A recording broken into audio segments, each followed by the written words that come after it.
vers Jésus, lève les yeux, contemple son visage merveilleux,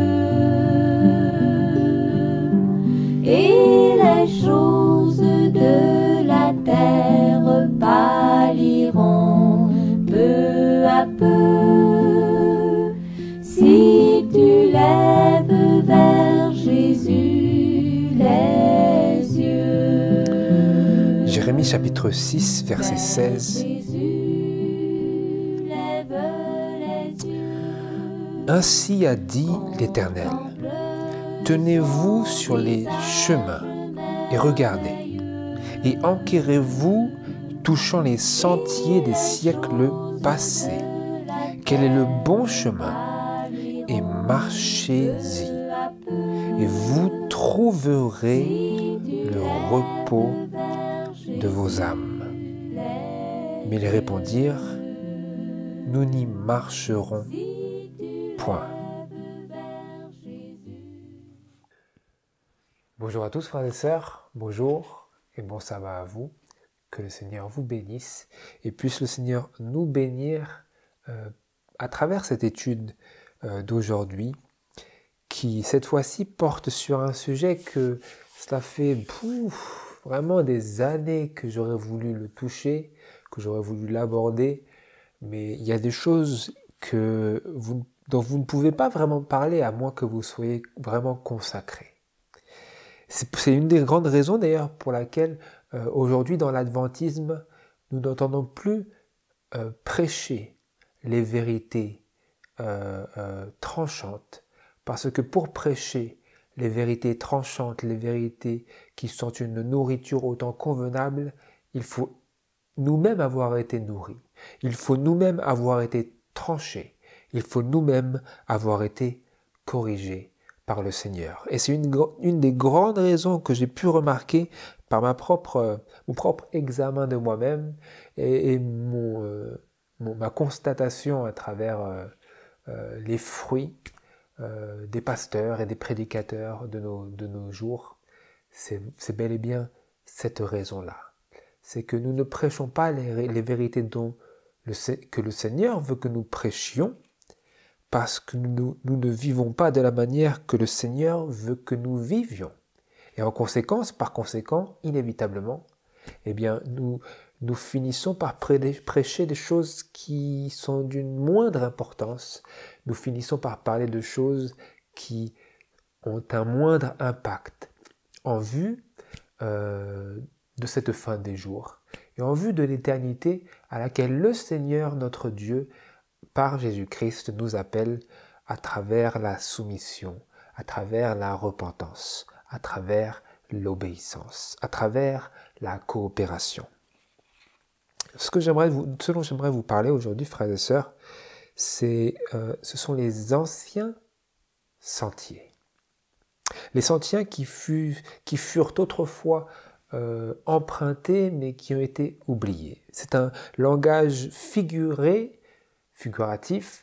que la Bible emploie pour nous parler des voies de Dieu qui autrefois étaient pratiquées, qui autrefois étaient épousées, qui autrefois faisaient partie du credo, mais qui depuis ont été abandonnées, ont été laissées partir en ronces, en bois. Et c'est devenu, avec le temps, des sentiers que l'on n'emprunte plus. C'est un langage figuratif que la Bible emploie pour nous parler de choses que autrefois les hommes croyaient, mais que nous maintenant, nous sommes tellement modernes, nous n'avons pas de temps à perdre avec ce genre de choses, ce genre d'ancienneté, ce genre de choses rustiques. Nous sommes passés à autre chose. Nous aujourd'hui, frères et sœurs, nous vivons plus d'un siècle après la mort de la messagère du Seigneur, Ellen G. White. Plus d'un siècle après sa mort, nous vivons aujourd'hui dans le 21e siècle. Et de ce fait, nous sommes aujourd'hui confrontés, mes bien-aimés, au fait accompli d'une dilution accumulée du message du troisième ange, qui est censé être le message qui doit préparer un peuple pour le retour physique et littéral de Jésus-Christ. Nous sommes confrontés à une dilution accumulée du message du troisième ange. Ce que j'entends par cela, c'est que à travers les années, il s'est accumulé un écartement des hommes du message que le Seigneur a confié à un peuple, de telle sorte qu'aujourd'hui, ce qui était un breuvage pur et fort, non alcoolisé, c'est maintenant un jus de fruits dilué au centième, au millième, ou je ne sais quoi. En fait, c'est de l'adventisme homéopathique que nous avons aujourd'hui et face auquel nous nous retrouvons.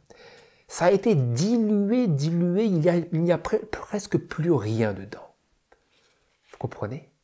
On a juste gardé un cœur et on l'a dilué 100 fois, 1000 fois. Et c'est maintenant ce avec quoi nous nous retrouvons. Et c'est ce qui nous est injecté depuis la chair. Comme si c'était censé nous nourrir, comme si c'était censé nous guérir. Mais il n'en est rien. C'est dilué. Après combien? Après plus d'1 siècle de dilution accumulée. Ça n'a presque aucun effet. C'est à cette position que nous sommes arrivés aujourd'hui, frères et sœurs, en ces derniers temps. Parce que nous n'avons plus la messagère avec nous. Mais eussions-nous encore aujourd'hui la messagère, qu'aurions-nous fait avec elle? Peut-être aurions-nous fait à elle ce qu'ils ont fait à elle quand elle était de leur vivant et qu'ils l'ont envoyée en Australie parce qu'ils en avaient assez d'entendre ses remontrances, assez d'entendre ses avertissements, assez d'entendre ses exhortations et ses encouragements à aimer Dieu plus encore. N'aurions-nous pas aujourd'hui, frères et sœurs, nous aussi, fait à la messagère du Seigneur ce qu'ils ont fait à elle? N'aurions-nous pas, nous aussi, de nos jours, fait à Christ ce que les pharisiens lui ont fait d'antan? Et donc c'est la situation aujourd'hui, mes bien-aimés. Aujourd'hui,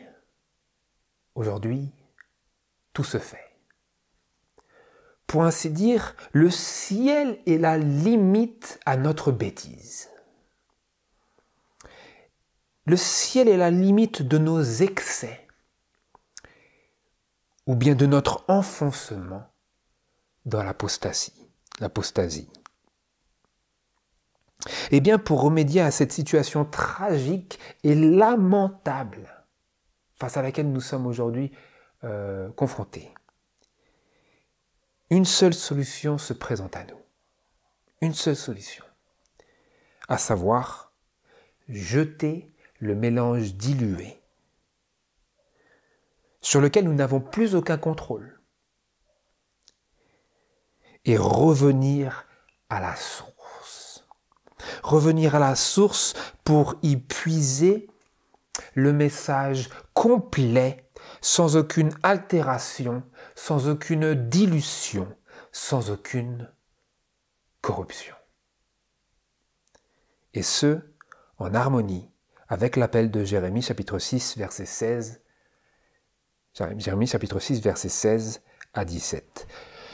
Que nous lisions juste avant, dans notre lecture biblique, et que nous allons relire maintenant, que je vais relire. Dans Jérémie chapitre 6, verset 16 à 17, je lis dans la Bible Osterwald de 1867, où il est écrit ceci.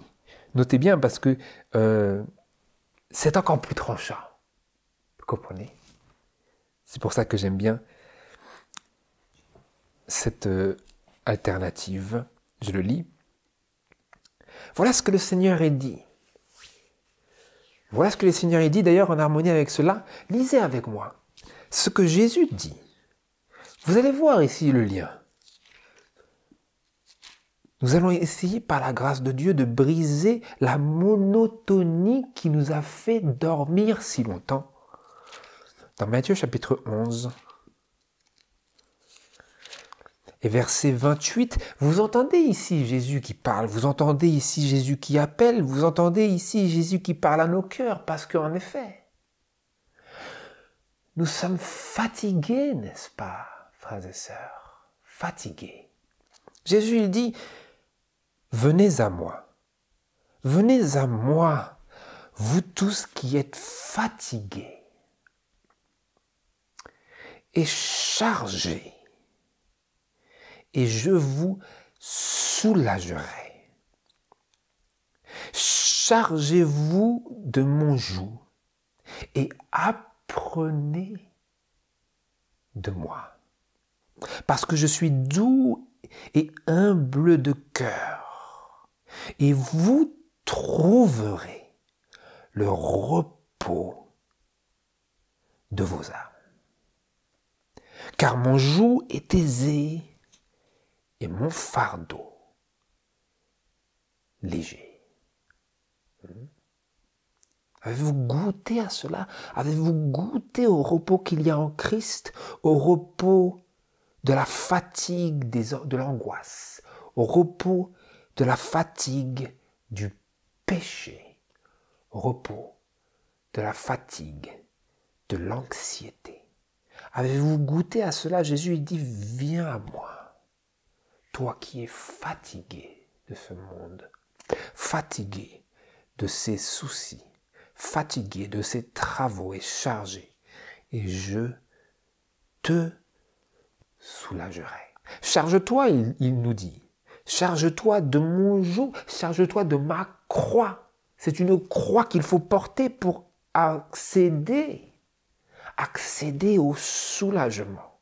Il dit, charge-toi de mon joug et apprends de moi. Apprends comment moi j'ai porté la croix.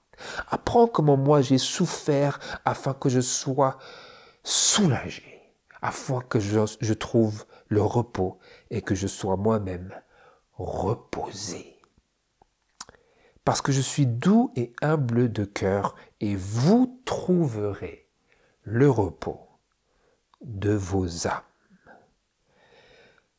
Voilà la promesse de Jésus. Il dit, venez à moi et je vous soulagerai. Chargez-vous de mon joug, apprenez de moi, et vous trouverez le repos de vos âmes. Et donc, c'est une promesse magnifique, mes frères et sœurs. C'est une promesse qui ne cesse de grandir en profondeur, en largeur, en ampleur, en grandeur, en hauteur. C'est une promesse qui est chargée de sens, chargée de multiples dimensions, qui se renouvelle à chaque nouveau passage, chaque nouvelle étape de notre expérience et de notre marche avec Dieu ici-bas. Et donc, il se peut que nous arrivons à cette merveilleuse promesse et que nous disons au Seigneur, Seigneur, c'est merveilleux. C'est merveilleux ta promesse. Je la veux, je l'accepte, je dis oui à tout ce que tu m'as promis. Je veux me charger de ta croix, je veux me charger de ton joug, je veux faire ce que tu me dis, je veux obtenir le soulagement de ma fatigue et de mes épaules surchargées de culpabilité et de regret et de déception et de péché. Je le veux, Seigneur, j'accepte. J'accepte ton offre, je veux le soulagement, je veux trouver auprès de toi le repos de mon âme.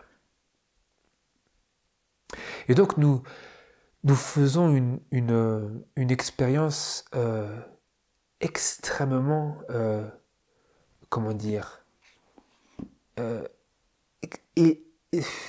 ennoblissante, qui nous élève, qui nous exalte, qui nous réjouit, qui nous repose, qui nous guérit en Jésus-Christ.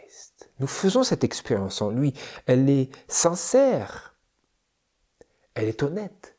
Si nous venons vraiment à lui en lui donnant tous nos soucis, tous nos péchés, tous nos fardeaux, toutes nos inquiétudes, tous nos soucis, tous nos travaux. Le repos que nous trouvons en Jésus, alors, il est vrai, il est profond, il est tangible. Mais après, nous nous trouvons confrontés à autre chose.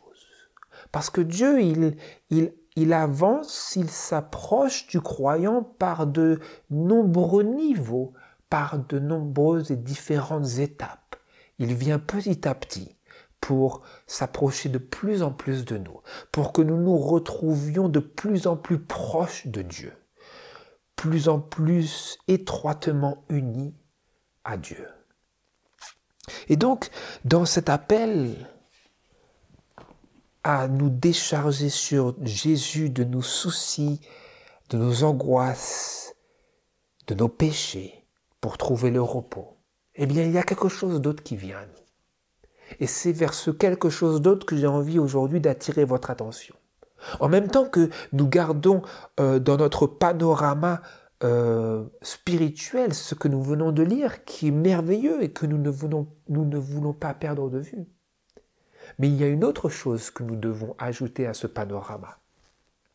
Si nous sommes véritablement des adorateurs qui adorons Dieu en esprit et en vérité. En esprit, c'est bien, nous sommes ébahis devant cette grâce ineffable de Dieu, mais Dieu dit, j'aimerais que tu m'adores d'une manière plus profonde encore, plus réelle encore, plus tangible encore, plus intellectuelle encore. Et pour cela, il nous appelle. Parce qu'il est d'ailleurs écrit, ainsi a dit l'Éternel. Ainsi, dit-il. C'est ce qu'il dit, il parle, il nous dit ceci.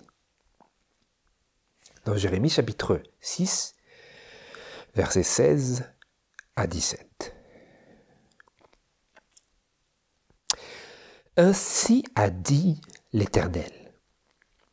Tenez-vous sur les chemins et regardez et enquérez-vous touchant les sentiers des siècles passés. Quel est le bon chemin? Et marchez-y. Et vous trouverez le repos de vos âmes. Et ils ont répondu, nous n'y marcherons point. J'avais aussi établi sur vous des sentinelles qui vous disent « Soyez attentifs au son de la trompette. » Et ils ont répondu « Nous n'y serons point attentifs. » Vous avez entendu le même langage ici? Jésus le disait dans Matthieu chapitre 11, verset 29, « Si vous faites cela, si vous venez à moi, vous tous qui êtes fatigués et chargés, je vous soulagerai.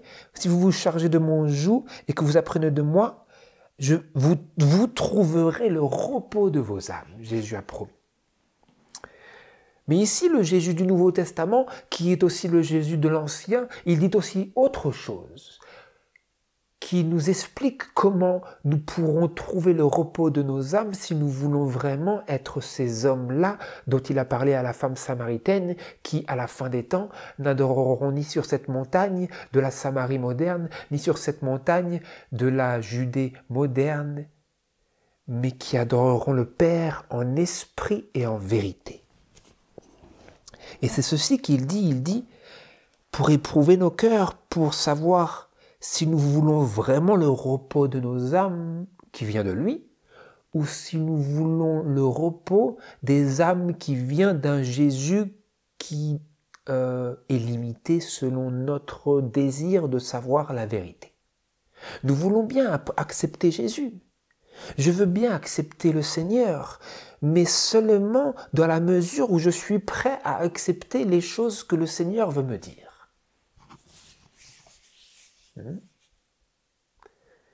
Et donc ici, Dieu il met à l'épreuve notre sincérité.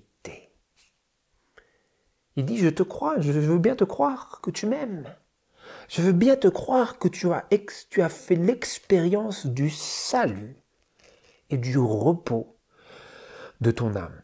Mais maintenant, je vais te prendre et je vais t'amener à un niveau plus élevé encore.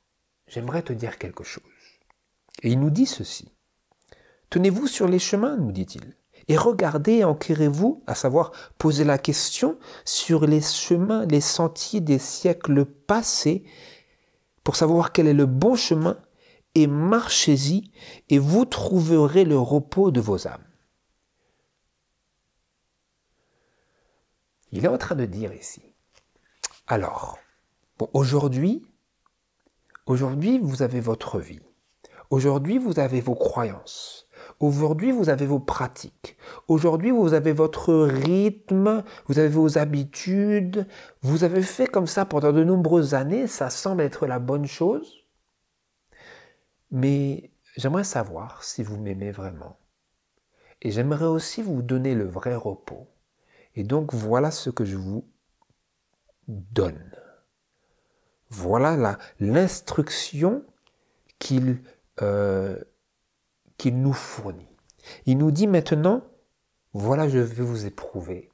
Nous allons savoir si vous allez vraiment trouver ce merveilleux repos dont vous avez dit que vous vous en réjouissiez. Il dit,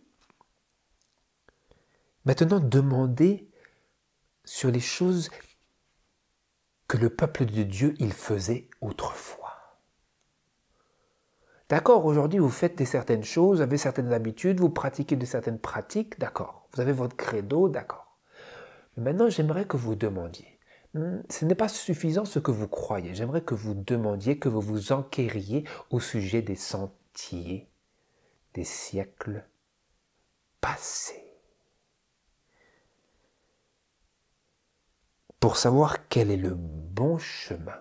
Donc nous avons un chemin, il semble peut-être acceptable, il est OK. Mais Dieu, il dit, ça ne suffit pas.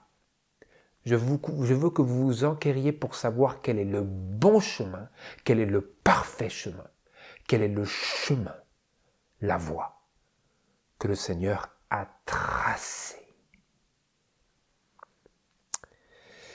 Et ensuite, il dit, ce n'est pas simplement que vous demandiez, mais que vous y marchiez. Donc, vous savez, l'illustration, c'est vous êtes en train de marcher dans des sentiers qui sont empruntés communément de manière dans ce monde moderne. Mais maintenant, Dieu, il dit, oui, mais alors, il y a quelque chose d'important, c'est qu'il y avait des autres sentiers que tes anciens, ils foulaient avant, mais ils ont été oubliés. J'aimerais que tu les demandes aux gens pour qu'ils te guident, pour qu'ils t'indiquent ces sentiers qui ne sont plus empruntés. Mais quand on t'a montré, il faudra que tu y ailles, mais ces sentiers ne sont plus empruntés, donc il va falloir que tu fasses du nettoyage. Et tout le monde va te dire, mais tu perds du temps, qu'est-ce que tu fais là? On marche plus là, c'est perdu, c'est bon, c'est abandonné.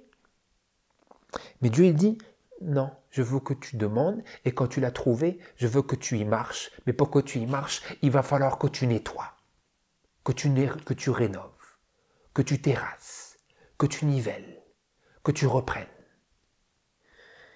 Il dit, demandez les sentiers des siècles passés, quel est le bon chemin, et marchez-y.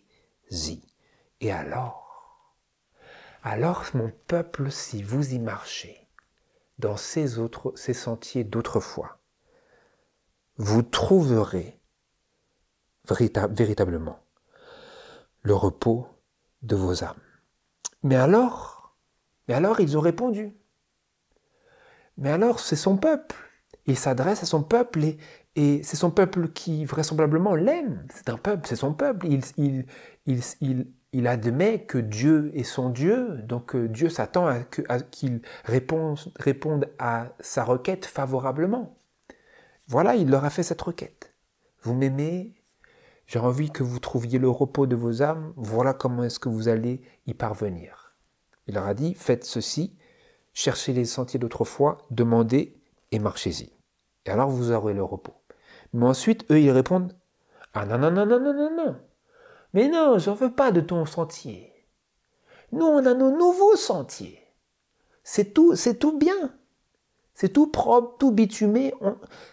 Pourquoi on doit aller dans ces anciens sentiers-là? C'est fatigant, il faut marcher et tout. Nous, on a nos calèches, on a nos superbes voitures, mais là-bas et tout, il faut... Seigneur, non, allez, non. Vous comprenez, mes frères et sœurs? C'est ça le dilemme aujourd'hui. C'est que Dieu, il dit, il faut que vous marchiez dans ces anciens sentiers. Mais le peuple, il dit, non, non, mais Ellen White, bon, ouais. Les pionniers, mais... Ah, c'est bon, maintenant, on a trouvé des meilleures solutions. Ils étaient vieux, bon, c'est l'ancienne génération. C'était même avant la Première Guerre mondiale. Hein? Nous savons mieux aujourd'hui, n'est-ce pas? Et c'est pour ça que le peuple il dit, non Seigneur, non, on ne va pas y marcher là-dedans. Aujourd'hui, on fait les choses à notre manière. C'est l'adventisme moderne. Et le Seigneur, il dit, je suis désolé, c'est la Samarie. Comme il avait dit à la femme samaritaine. Nous savons ce que nous adorons. Vous ne savez pas ce que vous adorez. Et maintenant, j'aimerais lire ce que l'esprit de prophétie a dit à ce sujet concernant ces anciens sentiers. À l'époque, il marchait dans les anciens sentiers. Aujourd'hui, nous avons oublié. Mais maintenant, nous relisons ces paroles et nous sommes transportés comme dans le passé et nous regardons dans l'avenir dans lequel nous vivons aujourd'hui et c'est comme cela que cela parvient à nous dans le livre Évangélisé, à la page 206 et au paragraphe 2. Dans l'avenir, c'était écrit en 1905, elle disait « Dans l'avenir, des erreurs de toutes sortes se feront jour. Et nous voulons un terrain solide pour nos pieds. Nous voulons des piliers robustes pour l'édifice. Pas une cheville ne doit être enlevée de ce que le Seigneur a établi. L'ennemi introduira de fausses théories, telles que la doctrine selon laquelle il n'y a pas de sanctuaire. C'est là un des points sur lesquels on s'écartera de la foi. Où serons-nous en sécurité si ce n'est dans les vérités que le Seigneur nous a fait connaître durant les 50 dernières années? En 1905, elle disait. Elle disait en 1905, les 50 dernières années, c'est notre sécurité, notre sûreté. C'était les anciens sentiers. Vous venez de le voir ici. Elle disait, nous voulons un terrain solide pour nos pieds. C'était ces sentiers. Il fallait garder les sentiers. Aujourd'hui, les sentiers ont été oubliés et abandonnés. Mais par notre attachement à l'esprit de prophétie, nous, par la foi, pouvons y revenir. Et pouvons revenir sur les choses qui étaient autrefois pratiquées et qui étaient autrefois maintenues comme des croyances inébranlables. Parce qu'il était écrit, « Pas une cheville ne doit être enlevée de ce que le Seigneur a établi. » Sur un édifice, sur une charpente, une cheville, c'est un petit morceau de bois pour imbriquer, il me semble, deux gros éléments. Donc la cheville va permettre aux gros éléments d'être maintenus et d'être solidarisés l'un avec l'autre. Pas une cheville ne doit être enlevée, parce que si vous enlevez une seule petite cheville, il y a tout qui s'écroule. L'esprit de prophétie nous a avertis, nous avait dit, vous ne touchez à rien. Ne touchez à rien. Parce qu'il disait, notre sécurité est dans les vérités que le Seigneur nous a fait connaître durant les 50 dernières années. Hein?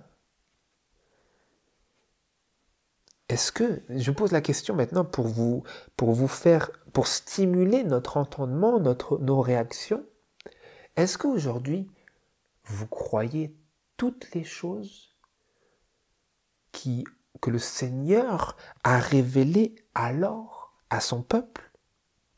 Hein? Pas que des personnes ont cru ici et là de manière isolée, mais que le Seigneur a révélé à son peuple d'une manière unie.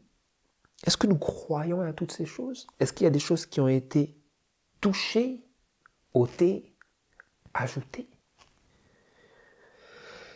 Nous avons un exemple ici, l'ennemi introduira de fausses théories telles que la doctrine selon laquelle il n'y a pas de sanctuaire, à savoir pas de sanctuaire céleste. Hein? N'est-ce pas une réalité cela aujourd'hui? Moi-même, j'ai été témoin de cette réalité, que l'ennemi a introduit ces fausses théories qui ensuite ont été reprises par les institutions qui sont censées préparer un peuple pour le message du troisième ange, qui sont censés inculquer des pasteurs et des prédicateurs dans les messages des trois anges, mais qui produisent des pasteurs qui s'en vont instruire à leur candidat pour le baptême qu'il n'y a peut-être pas vraiment de sanctuaire avec 2 appartements dans le ciel. Bon, Jésus, il est allé dans le ciel, mais il n'y a pas vraiment 2 appartements. Hein? Vous avez entendu ça, mes frères et sœurs? Je l'ai entendu de mes propres oreilles, par le pasteur même qui était censé me préparer pour le baptême dans l'église adventiste du 7e jour. L'ennemi a introduit des fausses théories. Mais ça ne suffit pas. Ensuite, il a formé des hommes qui, par la suite, prennent le flambeau de la fausse prophétie dans leurs mains, mais qui se nomment des adventistes. Est-ce qu'il y a une dilution, une perversion? Considérez cela, mes frères et sœurs.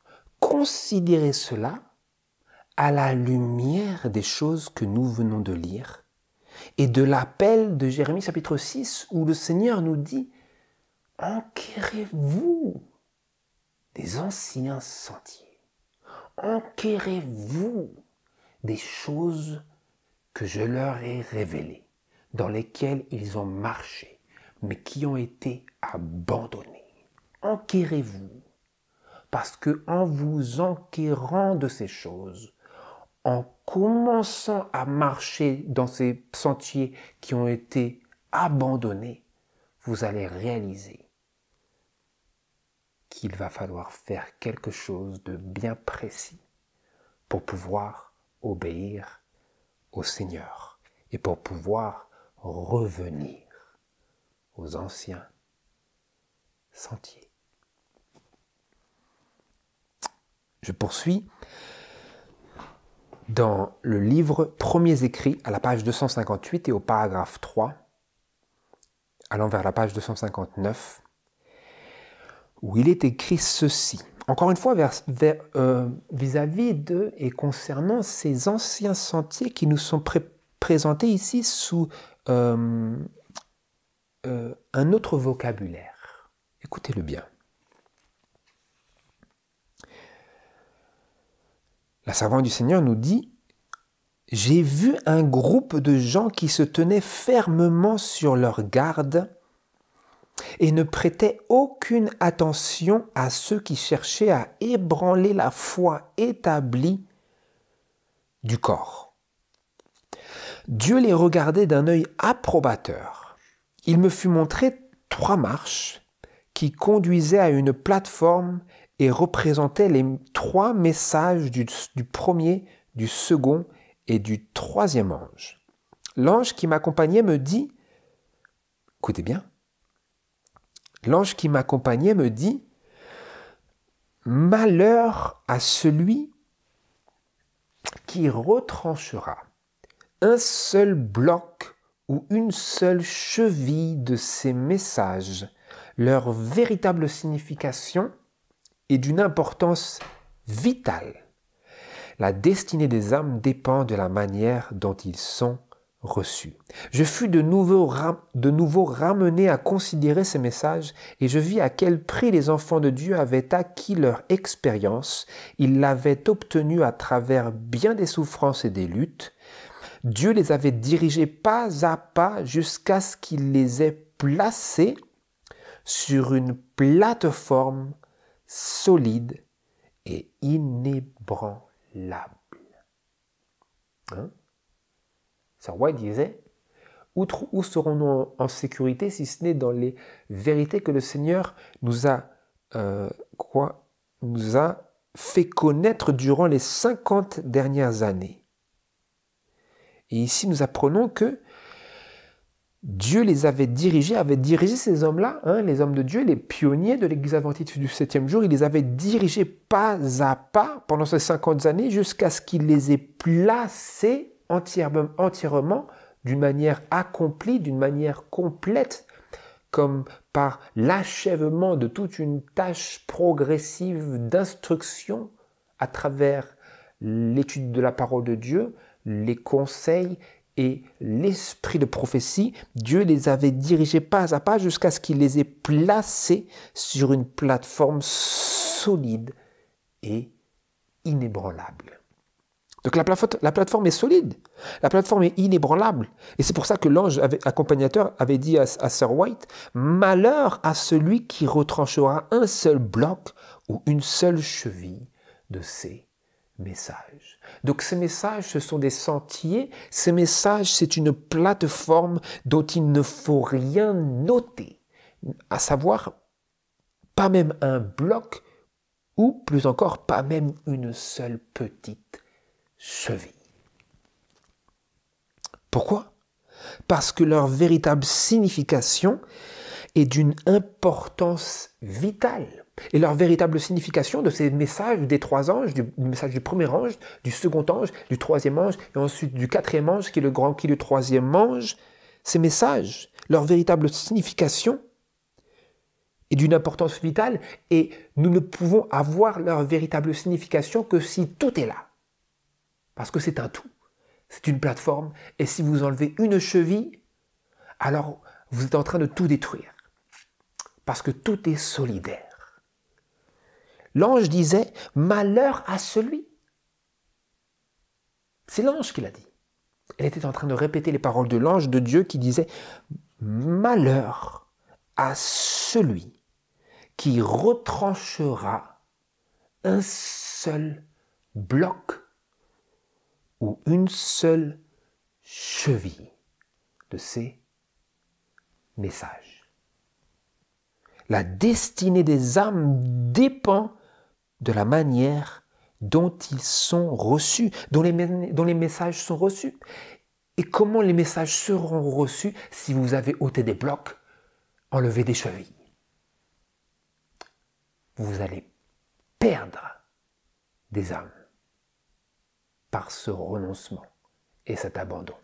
Et donc le Seigneur, il dit bien sérieusement ici, tenez-vous sur les chemins, regardez bien, écoutez bien. Maintenant, demandez au sujet des anciens sentiers.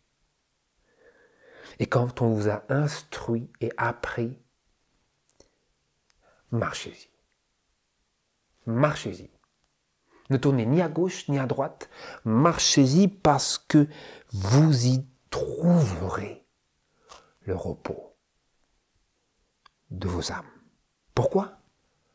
Parce que comme c'est écrit dans l'Apocalypse chapitre 19, verset 17, l'esprit de prophétie, c'est le témoignage de Jésus.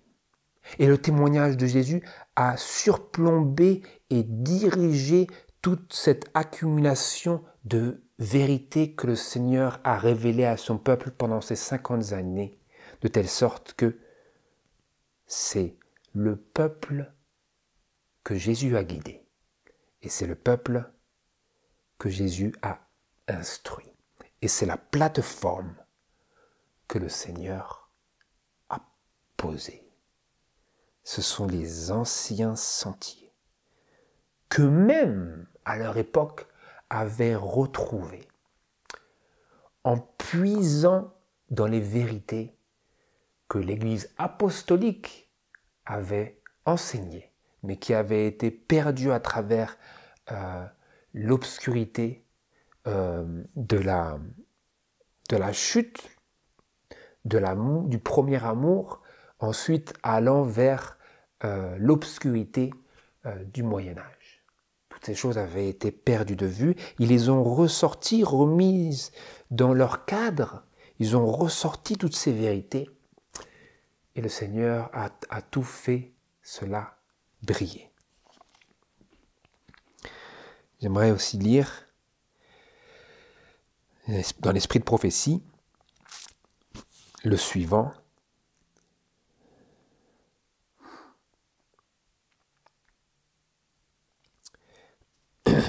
Dans le livre Message choisi, volume 1, à la page 235 et au paragraphe 2, il est écrit « En tant que peuple, nous devons nous tenir fermes sur la plateforme de la vérité éternelle qui a résisté à toutes les épreuves. Nous devons nous accrocher aux solides piliers de notre foi. Les principes de vérité que Dieu a révélés constituent notre seul vrai fondement. Ce sont eux qui ont fait de nous ce que nous sommes. Le cours des années n'en a pas diminué la valeur.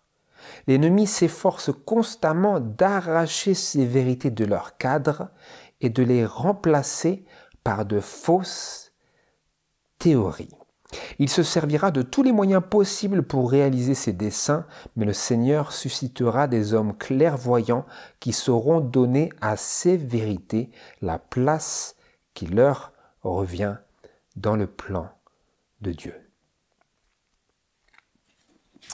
Et donc, mes frères et sœurs, ce que j'aimerais brièvement faire, c'est vous présenter une liste non exhaustive, mais tout de même assez précise des vérités qui ont été découvertes pendant ces 50 années qui constituent notre seule sécurité et qui constituent aussi en elles et dans leur ensemble cette plateforme de la vérité éternelle sur laquelle nous sommes appelés à nous tenir fermes. Parce qu'il était écrit dans ce que nous venons de voir,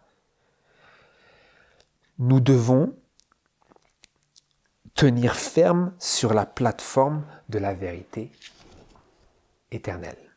Et donc, j'aimerais vous poser la question pour stimuler votre réflexion avec moi. Est-ce que nous nous tenons fermes aujourd'hui sur la plateforme de la vérité éternelle qui a résisté à toutes les épreuves? Ou en anglais, comme c'est écrit, littéralement, qui a résisté aux tests et aux épreuves. Est-ce que nous croyons, est-ce que nous pratiquons toutes ces choses qui avaient été découvertes et pratiquées? Ou est-ce que nous avons un peu souffert d'une dilution de l'adventisme? Parmi les vérités qui ont été découvertes et qui font partie de cette plateforme, il y a bien entendu le sanctuaire céleste. Les adventistes du 7e jour, dès le départ, en sont arrivés à cette conclusion qu'il y avait un sanctuaire dans le ciel, dont le sanctuaire hébreu n'était en fait qu'une représentation miniature. Ils en sont arrivés à cette conclusion à travers leur grande déception, ou comme on l'appelle aussi leur grand désappointement de 1844, lorsque leur attente n'a pas trouvé ses fruits dans le retour physique de Jésus. Et donc, ils ont exploré davantage les paroles de Daniel chapitre 8, verset 14, qu'ils s'attendaient à trouver un accomplissement dans le retour physique de Jésus. Et ils en sont arrivés à cette conclusion, cette compréhension biblique, que le sanctuaire qui serait purifié, alors, en accomplissement de ces paroles de Daniel 8, 14, ce n'était pas la terre, comme William Miller l'avait initialement cru, mais le sanctuaire céleste. C'est donc l'une des premières croyances fondamentales. La deuxième que j'ai notée, c'est le jour des expiations.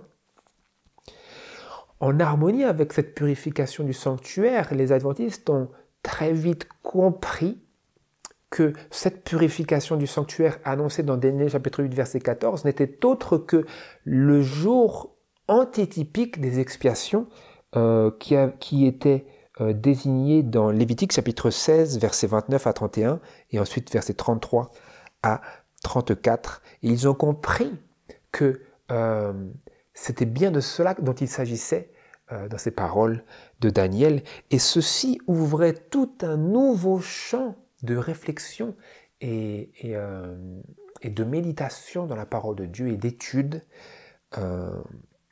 Et cela nous mène vers le troisième point, à savoir la réforme sanitaire. La réforme sanitaire est une de ces grandes vérités qui constituent la plateforme de la vérité éternelle à laquelle nous sommes appelés à nous tenir fermes. Et l'un des passages clés qui met directement cette réforme en lumière, c'est le passage d'Ésaïe chapitre 22 et verset 12,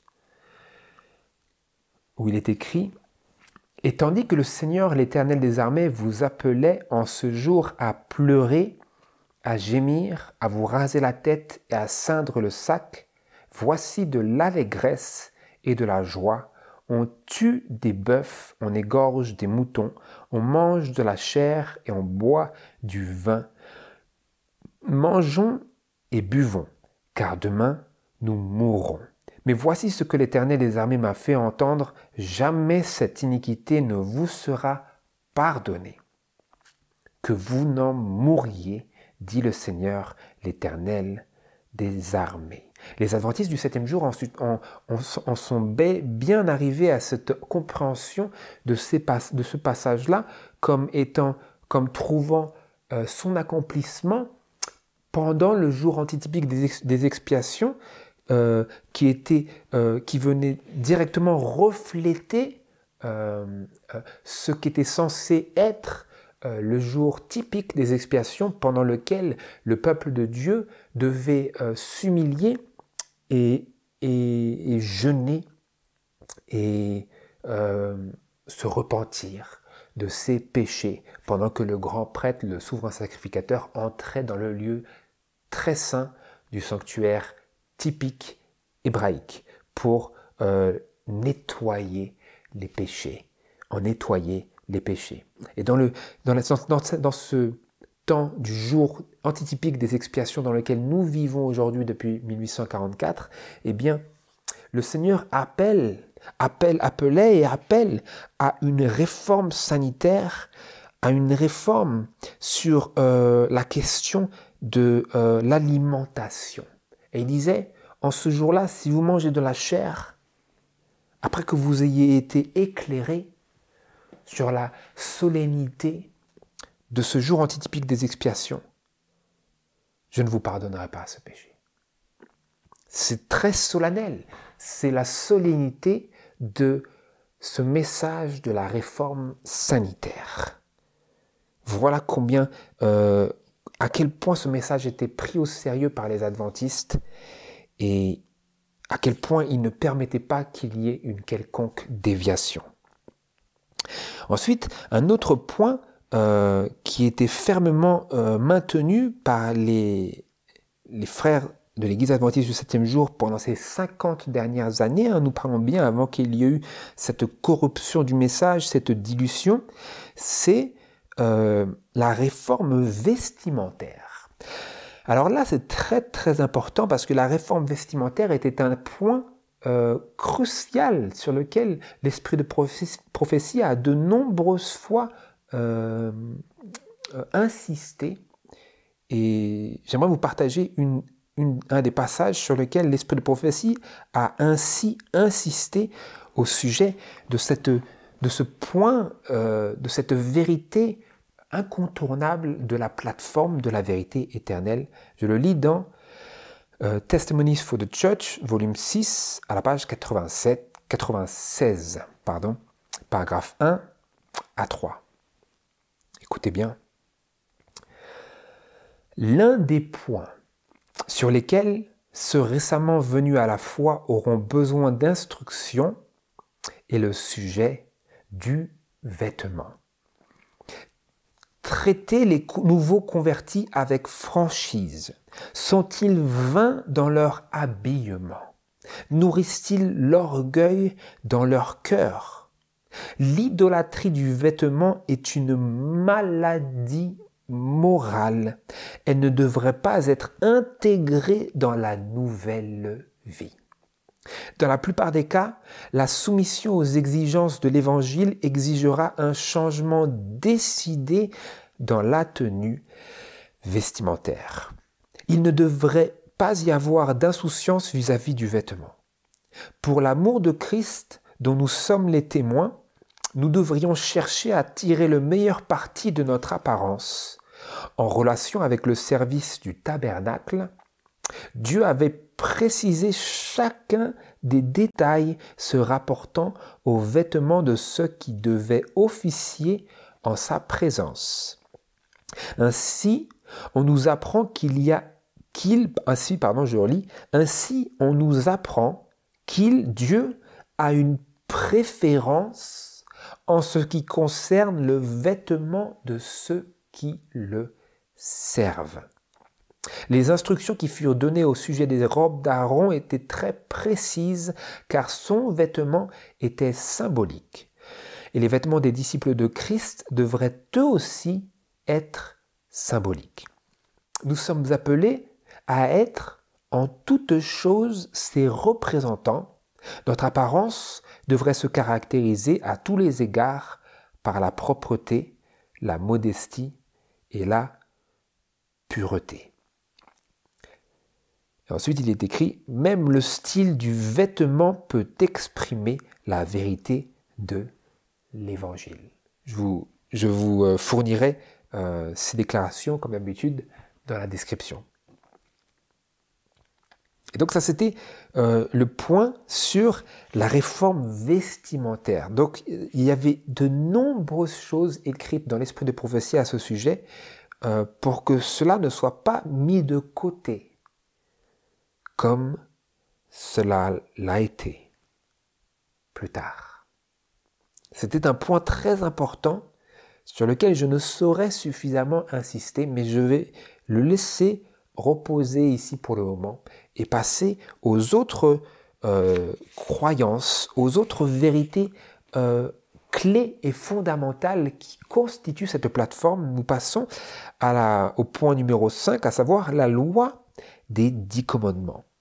C'était une de ces découvertes qui a été faite très tôt dans le mouvement, à savoir que la loi des 10 commandements était encore applicable, était encore en force, et notamment ce 4e commandement du sabbat, en harmonie avec les paroles d'Apocalypse chapitre 11, verset 19, où Jean le révélateur vit le temple ouvert dans le ciel, et dans ce temple, il y vit l'arche de l'alliance qui renfermait, comme nous le savons, la manne, la verge d'Aaron et les 2 tables de la loi, à savoir les 10 commandements, et leur compréhension liée à tous les autres passages qui parlent de l'observation des commandements de Dieu, mais tout particulièrement avec ce passage d'Apocalypse chapitre 14, verset 12, où il est écrit au sujet de ce peuple des 144 000 que ce sont ici ceux qui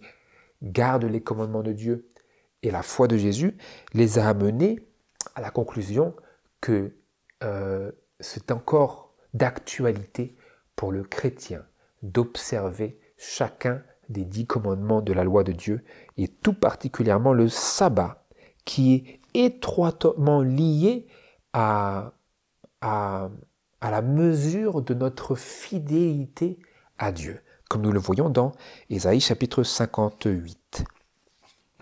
Une autre des vérités dans tout cela qui fut épousée par les adventistes du 7e jour, c'est celle de l'organisation.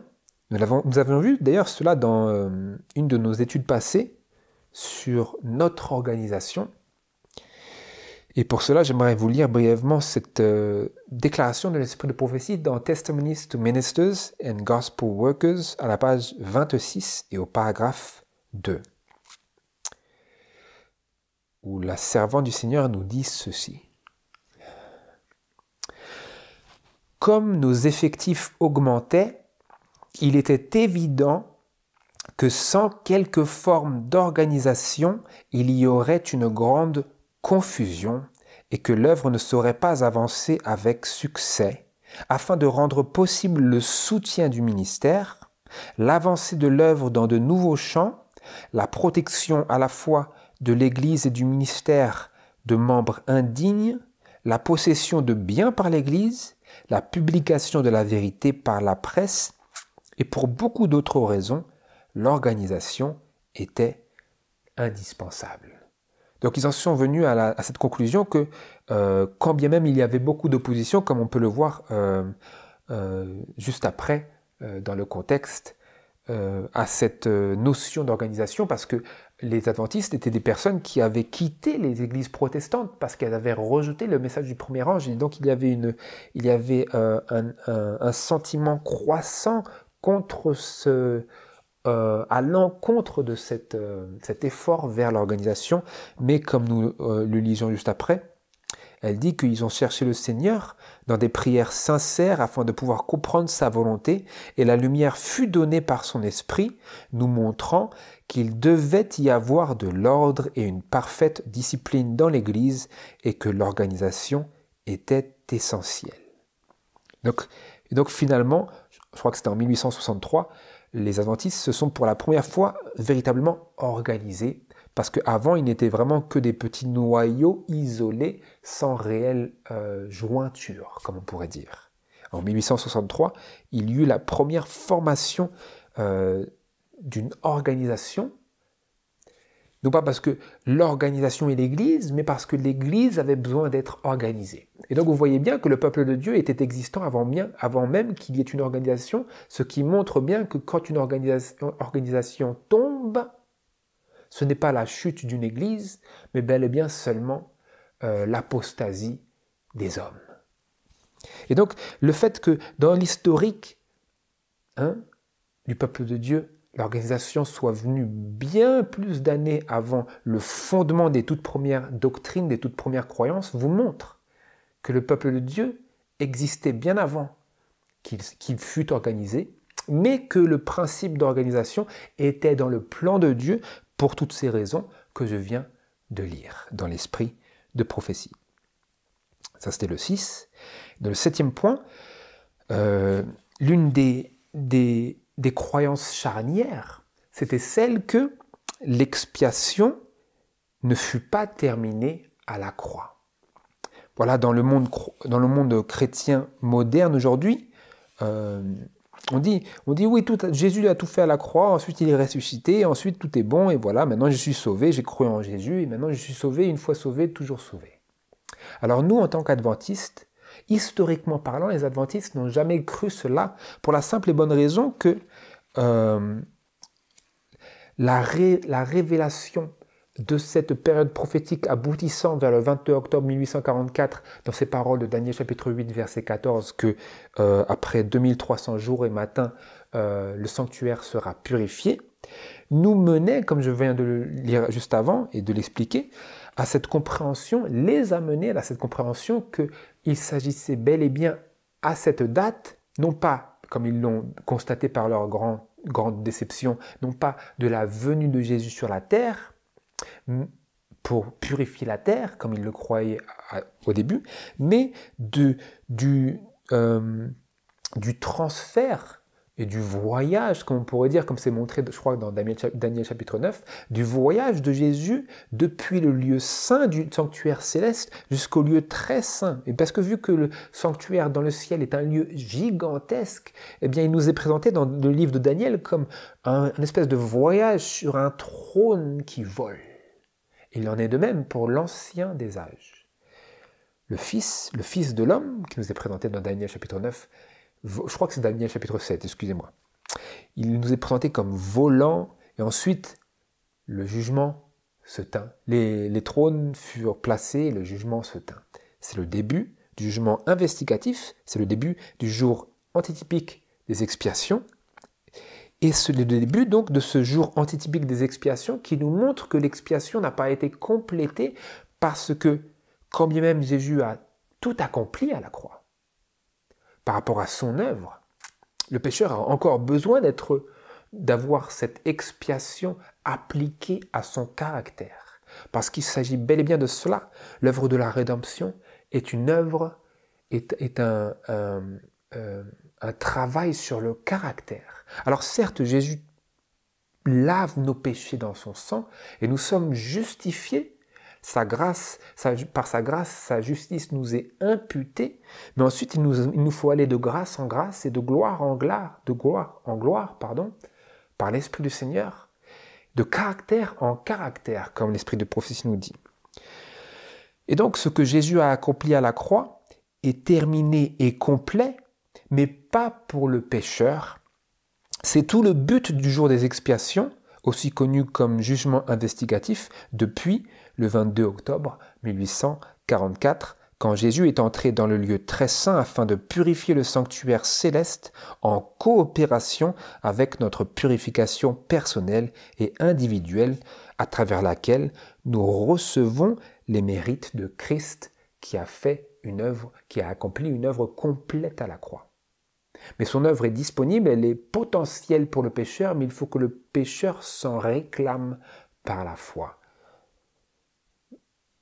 à travers cette activité de la grâce de Dieu. C'était l'expiation qui n'a pas été terminée. Ça faisait partie des croyances charnières qui constituent cette plateforme. Une autre de ces croyances, c'était ce fameux message de 1888 sur, pas simplement la justice de Christ, mais la nature de Christ. Et ce message mettait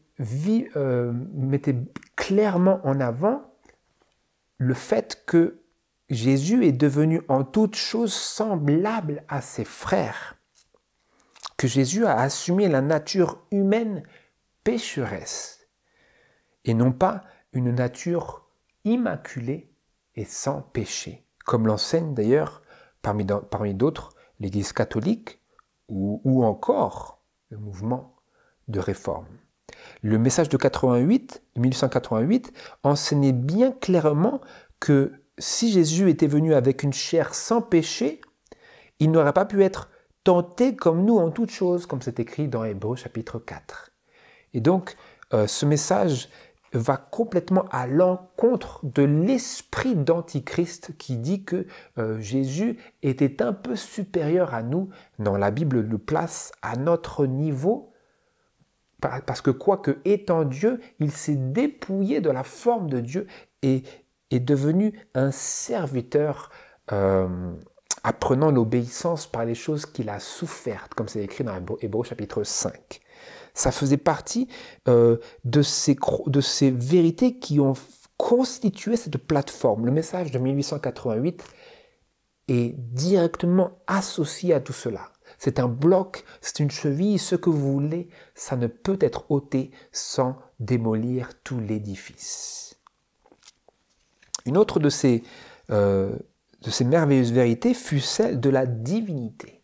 Alors la divinité, à savoir, pour ne pas utiliser le mot Trinité, qui ne se trouve pas dans la parole de Dieu, la divinité, ce sujet de la divinité, c'est quelque chose d'un peu plus délicat parce que c'est vrai que les adventistes du 7e jour, de par leur passé, parce que beaucoup appartenaient à une dénomination qui s'appelait The Christian Connection, la connexion chrétienne, je ne sais pas comment vous appelleriez ça. Et dans cette dénomination à laquelle ils appartenaient avant de s'être joints au peuple du message des trois anges, eh bien ces personnes-là ne croyaient pas au Saint-Esprit comme étant la troisième personne de la divinité. Et donc cette croyance, ils l'ont apportée dans leur vie, dans le message, non pas qu'ils l'aient apprise sous la tutelle du Seigneur, mais qu'ils l'ont apportée. Et donc le Seigneur, cela lui a pris de nombreuses décennies avant de pouvoir les aider à comprendre qu'ils avaient fait erreur sur la question. Et d'ailleurs, de nombreux frères, surtout un frère en particulier, a écrit un article vers ces années, proche de ces années, quand l'Esprit de prophétie avait donné des déclarations corrigeant la vision qu'avaient certains frères sur l'Esprit, le Saint-Esprit, et la nature éternelle du Fils, où il disait, je ne sais pas comment j'ai pu croire pendant toutes ces années que l'Esprit était une essence, simplement une puissance.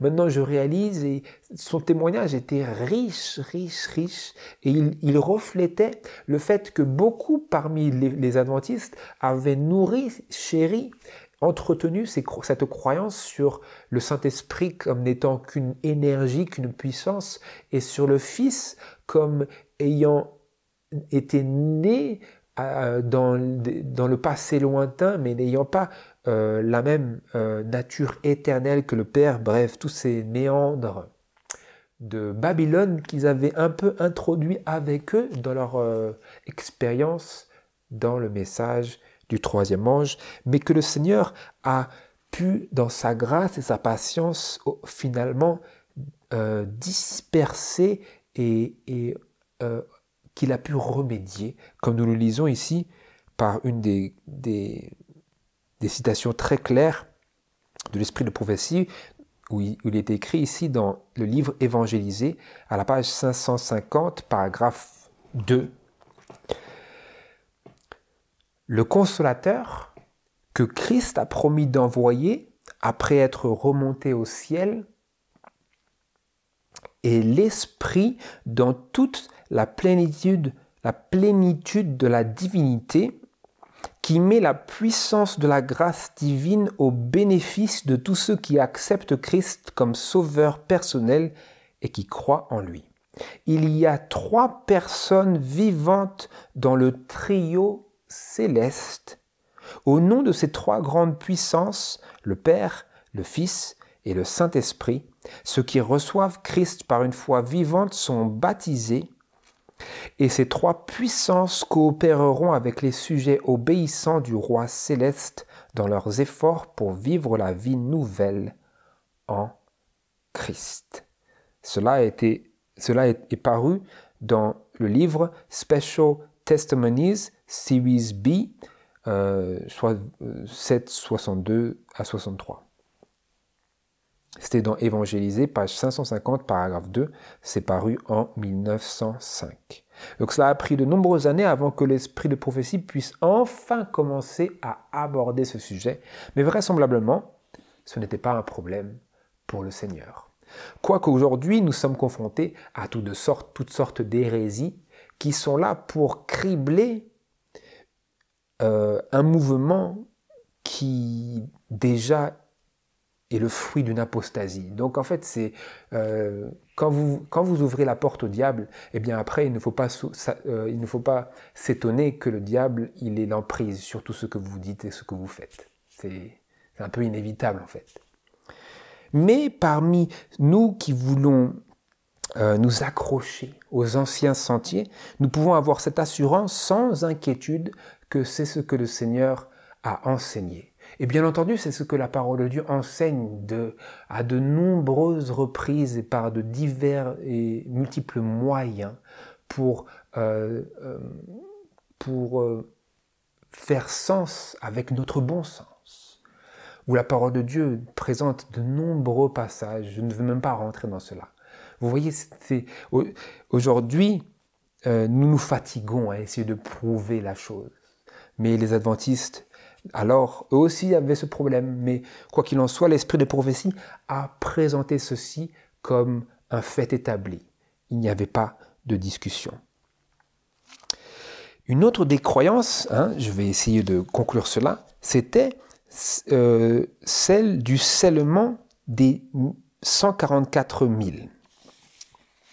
Les adventistes du 7e jour croyaient que les 144 000, et ce scellement qui est présenté dans l'Apocalypse chapitre 7, il s'agissait bel et bien d'un chiffre littéral, comme on peut le voir dans Premiers Écrits, page 14 et page 15, où il est bel et bien question des 144 000 qui étaient en nombre et qui fut scellé juste avant le retour de Jésus. Je ne vais pas m'y attarder, mais je vous fournirai les citations pour votre instruction. C'était une des croyances qui était très importante dans le message parce que c'est directement lié au message du 3 anges, à savoir ce scellement.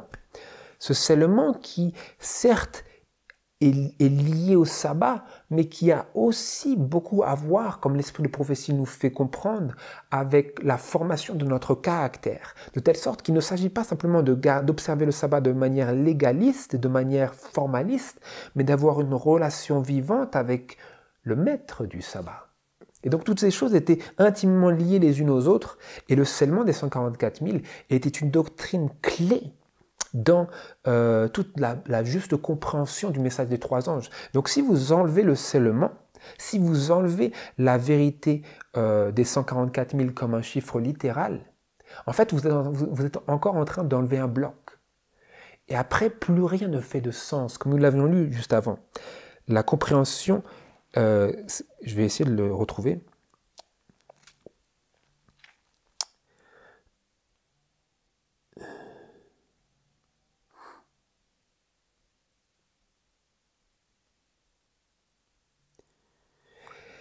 Leur véritable signification de ces 3 messages est d'une importance vitale. La destinée des âmes dépend de la manière dont ils sont reçus.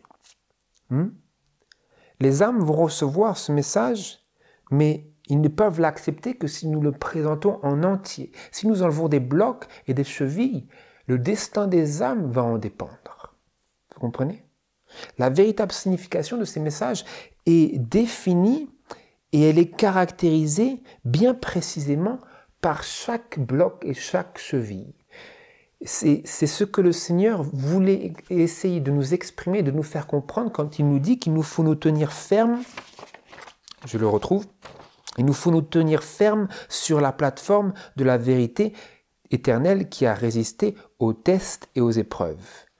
Il nous faut nous tenir fermes à cette plateforme et ne pas ôter, comme c'était écrit,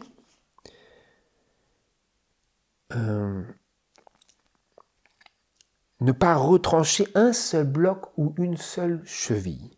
Et parmi ces blocs et ces chevilles, vous avez ce que je viens de citer. Un autre aspect qui était très important parmi les adventistes du 7e jour, c'était la compréhension des 7 dernières plaies d'Apocalypse chapitre 16. Et parmi ces plaies, la 6e, celle d'Armageddon, que les adventistes comprenaient comme étant une plaie d'une guerre littérale et non pas, comme il est enseigné aujourd'hui, une guerre spirituelle entre le bien et le mal. C'est une perversion de l'enseignement originel des adventistes du 7e jour sur la question. Ils croyaient que Armageddon sera et serait une véritable guerre qui impliquerait des véritables armées et qui créerait un véritable bain de sang, comme c'est précisé et décrit dans Apocalypse chapitre 14, dans les derniers versets, allant jusqu'aux morts des chevaux, dans cette vallée de Jezreel. Le 12e point, c'était la croyance, ou plutôt la compréhension de Daniel chapitre 11, et tout particulièrement sur le roi du Nord. Le roi du Nord qui est présent tout à travers ce chapitre de Daniel 11. mais qui en français n'est même pas un problème, ou plutôt n'a pas pu vraiment être un problème, parce que il n'existe pas, à ma connaissance, une version de la Bible qui présente les bons versets tout en entier. Donc, si vous êtes curieux à ce sujet, nous avons une série qui s'intitule Daniel chapitre 11, qui donne tous les versets dans la bonne lecture, tels que Uriah Smith et les frères en avaient fourni l'interprétation dans le fameux livre Daniel et l'Apocalypse d'Uriah Smith, qui était originellement, qui s'intitulait Thoughts on Daniel and the Revelation. Dans Daniel et l'Apocalypse, dans ce livre composé par Uriah Smith, mais qui était véritablement le produit de nombreuses années d'études entre les frères par la prière et l'étude assidue de la parole, ils en étaient arrivés à cette conclusion que le roi du Nord n'était autre que la puissance qui occuperait le territoire de l'Asie mineure.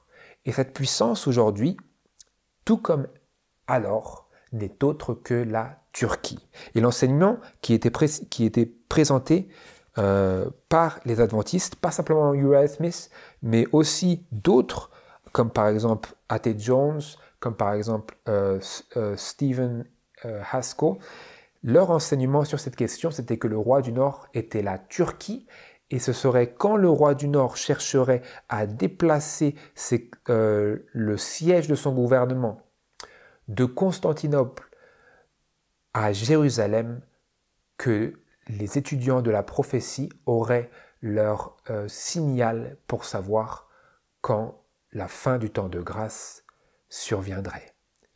Et donc le roi du Nord est d'une importance capitale dans le sens où, quoique James White avait autrefois enseigné que le roi du Nord était la papauté, ce n'était que sa croyance personnelle sur laquelle sa femme l'a d'ailleurs corrigé. Sir White a de nombreuses reprises soutenu, supporté, promu le livre d'Uriah Smith, Daniel and the Revelation, par rapport à ses vues, précisément sur ces vues-là de Daniel chapitre 11, qu'elle avait aussi encouragé dans une autre déclaration. À ce sujet-là, nous avons une étude qui s'intitule La question d'Orient, une prophétie revitalisée. Je vous invite à la contempler en harmonie et jointement avec cette série sur Daniel chapitre 11.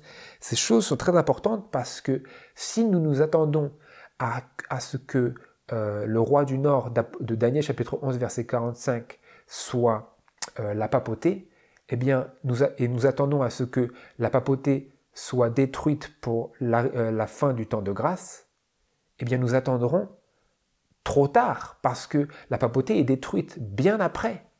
Vous comprenez? Elle est détruite bien après. Et donc, parmi ces autres vérités, je poursuis pour conclure, il y avait celle de la Sainte Seine.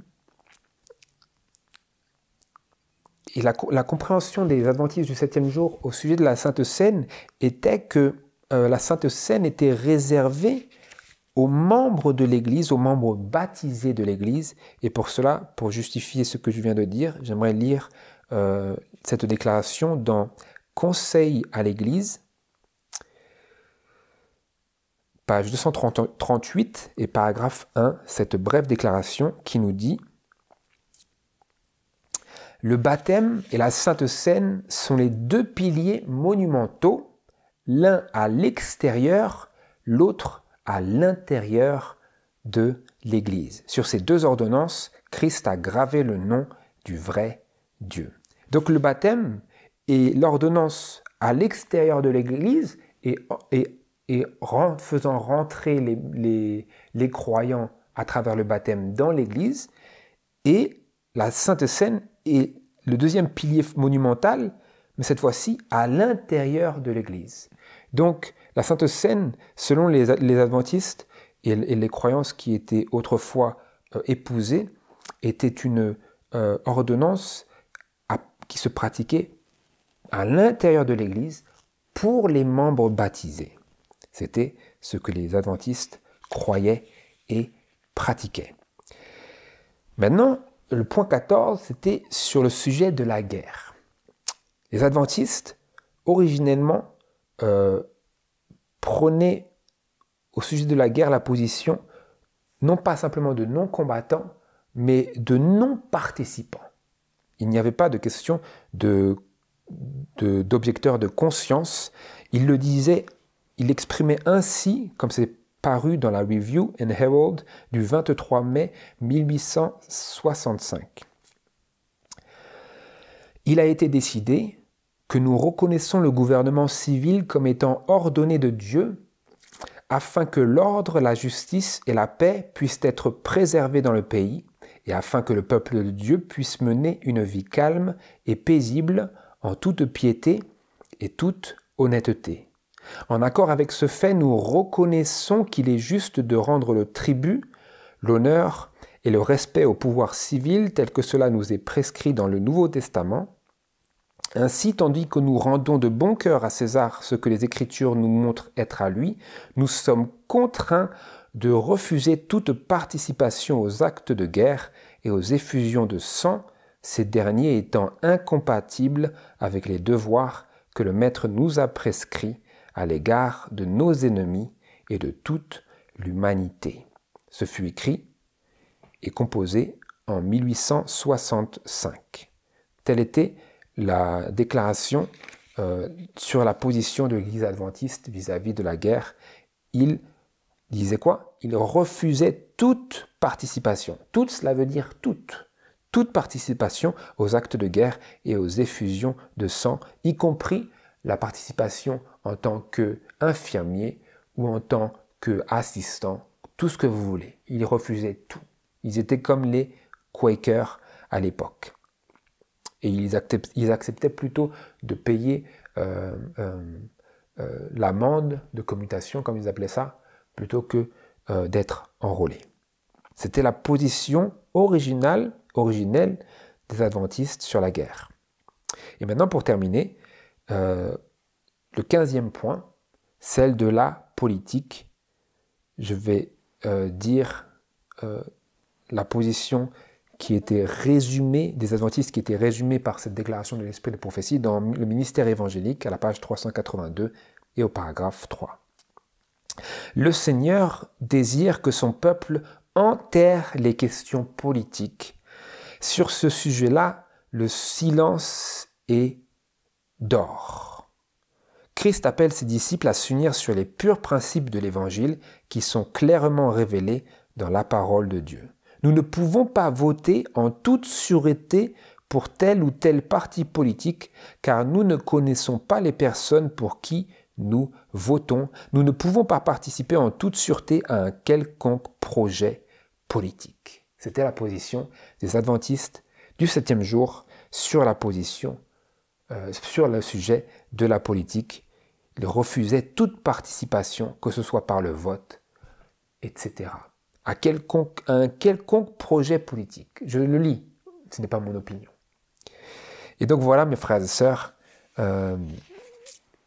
ceci est une liste non exhaustive, mais tout de même assez descriptive de ces vérités qui constituent la plateforme sur laquelle le Seigneur nous appelle à nous tenir fermes et à laquelle le Seigneur désire que nous nous accrochions. Et ce sont les anciens sentiers vers lesquels il désire que nous revenions pour que nous trouvions du repos. Si vous n'avez pas trouvé de repos, si vous avez dans votre expérience religieuse, dans l'Église, trouvé la frustration, trouvé l'angoisse, trouvé l'insatisfaction, le Seigneur appelle et dit « Tenez-vous sur les chemins et regardez et enquérez-vous, touchant les sentiers des siècles passés, quel est le bon chemin, et marchez-y, et vous trouverez le repos de vos âmes. » Nous y trouverons le repos de nos âmes si nous comprenons qu'en y marchant, nous marchons avec Jésus. De telle manière que nous répondons à ce double appel de Jésus dans Matthieu chapitre 11, verset 28 et dans Jérémie chapitre 6, verset 16 à 17. C'est tout ce double appel à venir à lui et à venir aux voies, aux sentiers, aux vérités qu'il a confiées à son peuple. Et si nous nous engageons de nouveau dans cette œuvre consistant à revenir et à enseigner la nécessité de marcher sur ces anciens sentiers, si nous faisons cela, si nous répondons à cet appel, quand bien même il va peut-être représenter une croix, un renoncement sur quelconque aspect de notre vie que ce soit, eh bien, il y a quelque chose d'écrit pour ces personnes-là qui veulent bien se soumettre, qui veulent bien admettre qu'ils ont erré et qui veulent bien maintenant remettre toute leur voie au Seigneur pour marcher dans les anciens sentiers, pour placer leurs pieds chancelants sur cette plateforme qu'il a établie. Lui, le Seigneur, vers lequel il a guidé son peuple. Alors, voilà ce qui est écrit pour ceux qui feront cela. Dans Ésaïe chapitre 58, versets 12 à 14. Les tiens rebâtiront les antiques ruines, tu relèveras les fondations des anciens âges. On t'appellera le réparateur des brèches, le restaurateur des chemins, qui rend le pays habitable. Si tu retiens ton pied au jour du sabbat, pour ne pas faire ta volonté dans mon saint jour, si tu appelles le sabbat tes délices et honorable ce qui est consacré à l'Éternel, si tu l'honores plutôt que de suivre tes voies, de faire ta volonté et de dire des paroles vaines, alors tu trouveras des délices en l'Éternel. Je te ferai passer par-dessus les hauteurs du pays, et je te nourrirai de l'héritage de Jacob, ton père, car la bouche de l'Éternel a parlé. Voilà comment il nous appellera, si nous faisons cela, en lien avec le sabbat. Ce titre-là est spécialement réservé à ceux qui révèrent, qui honorent et qui observent le sabbat comme sacré, et qui, en lien avec cet attachement au sabbat, sont également fermement attachés à tous les piliers de la foi primitive des adventistes du 7e jour. Et voilà ce que l'esprit de prophétie nous dit au sujet de ce passage-là que nous venons de lire. Voici les caractéristiques de ceux qui seront des réformateurs, qui porteront la bannière du 3e ange. Ceux qui se reconnaissent comme le peuple de Dieu, qui gardent les commandements, ceux qui honorent Dieu et qui s'engagent sérieusement aux yeux de tout l'univers à rebâtir les anciennes ruines. Qui est-ce qui les appelle les réparateurs de la brèche, les restaurateurs de chemins qui rendent le pays habitable? C'est Dieu. Leurs noms sont inscrits dans le ciel comme réformateurs, restaurateurs, comme ceux qui relèvent les fondations des anciens âges. Dieu lui-même nous donnera ce nom-là. Dieu lui-même nous appellera cela, à mesure que nous répondons à l'appel.